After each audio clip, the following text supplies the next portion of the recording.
Beloved Osho, what is meditation?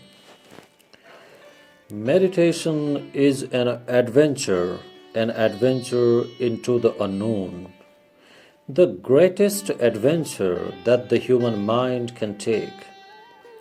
And by adventure, I mean that you cannot be cultivated in it. First, you cannot know anything beforehand unless you know it. You cannot know it. Everything said ultimately means nothing. Truth remains unsaid. Much has been said about nothing. However, not a single word of a truth has been uttered. Unless you know it, you cannot know it. But something about it can be indicated. It will never be to the point. It cannot be. The nature of the thing is such that this is impossible. You cannot say that this is meditation. All that is possible is to say that this is not meditation. This is not meditation, that is not meditation. The remaining is, and the remaining is left unindicated.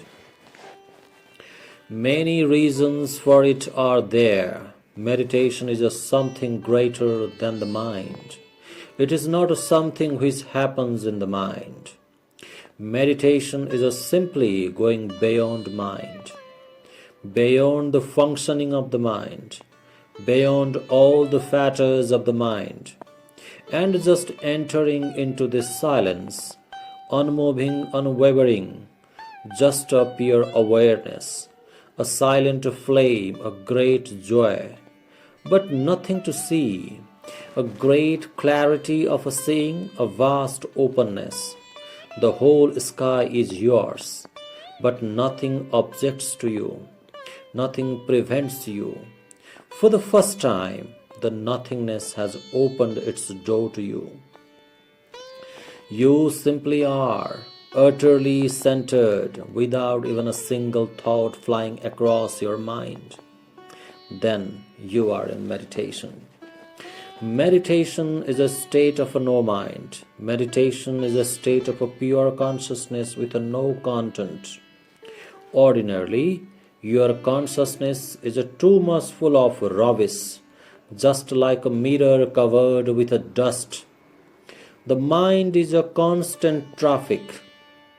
Thoughts are moving, desires are moving, memories are moving, ambitions are moving.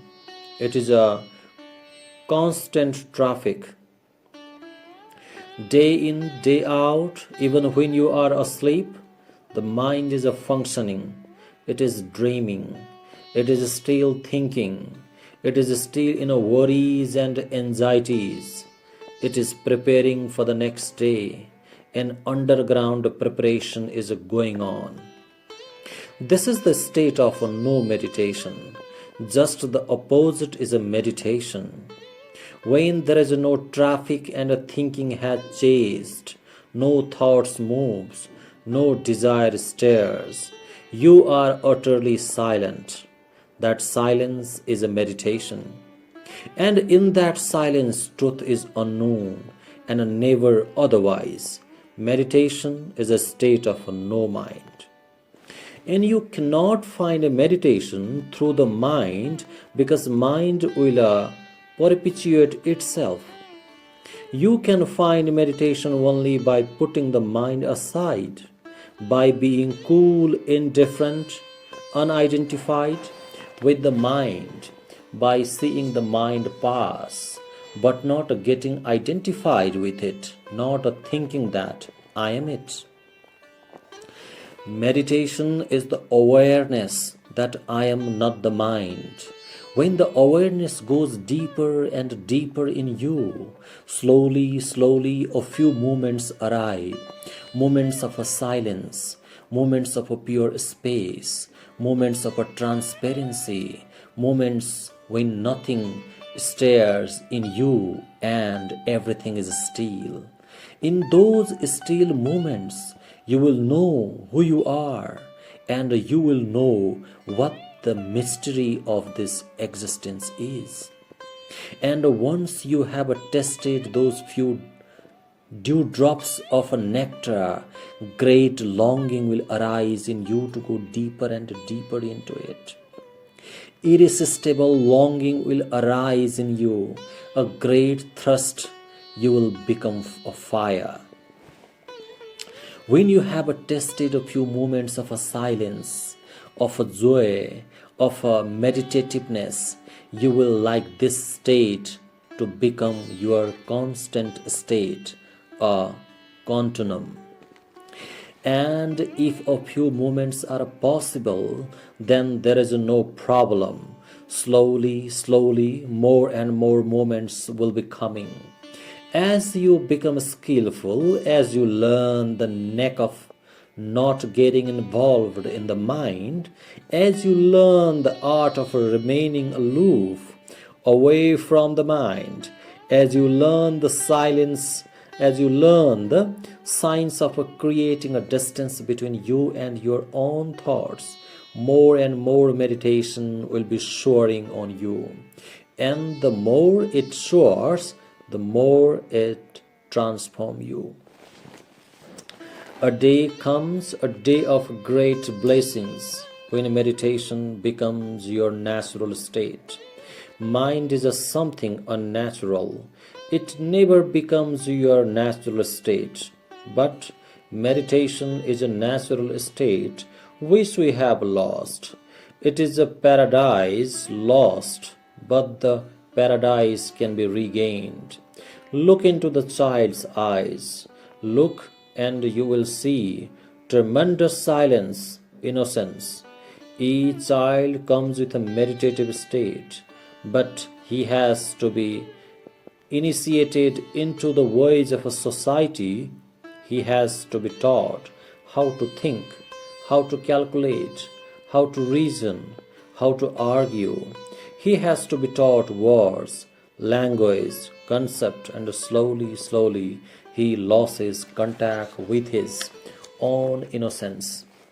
He becomes contaminated, polluted by the society. He becomes an efficient mechanism. He is no more a man. All that is needed is to regain that space once more. You had known it before, so when for the first time you know meditation, you will be surprised, because a great feeling will arise in you as if you have known it before. And that feeling is true. You have known it before, you have forgotten. The diamond is lost in a piles of rubbish, but if you can uncover it, you will find the diamond again. It is yours. It cannot really be lost. It can only be forgotten. We are born as meditators, but we learn the ways of the mind. But our real nature remains hidden somewhere deep down like an undercurrent. Any day, a little digging, and you will find the source still flowing, the source of fresh waters, and the greatest joy in life is to find it. Meditation means becoming aware that the source of life is inside. The body depends on the outside, true, but you are not the body alone. You don't depend on the outside. You depend on the inner world. These are two directions, to move outward or to move inwards. Mind is a process of moving outwards, and the mind starts the day the child finds the mother's breast. That is the beginning of the mind, and the mind takes you further and further away from yourself. Meditation is the recognition that there is an inner world too, and I have to search for it. Mind is focused on some goal, some object. Meditation is the search to know the pure longing, not the object, but the longing for the object. What is this longing in me that wants to have much money, that wants to have a great power, that wants to become famous? What is this longing in me? Who is this longing in me? What is its nature? To know this longing is a meditation, and to know it is its purity is to know God. Longing without any content, pure longing, just the flame without any smoke, is a God. Meditation brings you to God because it brings you to your innermost core. And when you start moving inwards, the circle is complete. You become mature only when meditation has started. Otherwise, you remain childish. Your toys may go on changing. Small children are playing with small toys, and big children, aged children, elderly children are playing with big toys. But there is no qualitative differences. Meditation is a mind turning towards its own source. Meditation makes you mature. Meditation makes you really a grown-up. Growing in age is not really becoming a grown-up, because I see people 80 years old and still playing games, ugly games of power politics. Even at the age of the 82, 83, 84, the sleep seems to be so deep. When are they going to awaken? When will they think of the inner world? And death will take all that you have accumulated. Your power, your money, your prestige. Nothing will be left. Not even a trace. Your whole life will be nullified. Death will come and destroy all that you have made. Death will come and prove that all your places were nothing but places made of playing cards. Maturity is to know something in you which is deathless, to know something in you which will transcend death. That is meditation. Mind knows the world. Meditation knows God.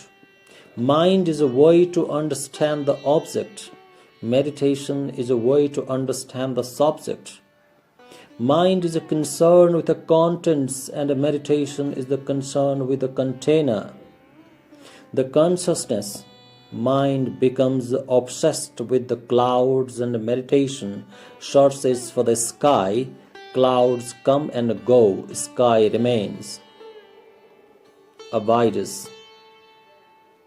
Search for the inner sky, and if you have found it, then you will never die. The body will die, the mind will die, but you will never die. And to know it is to know life. What you call life is not real life, because it is going to die. Only a meditator knows what life is, because he has reached the very source of eternity.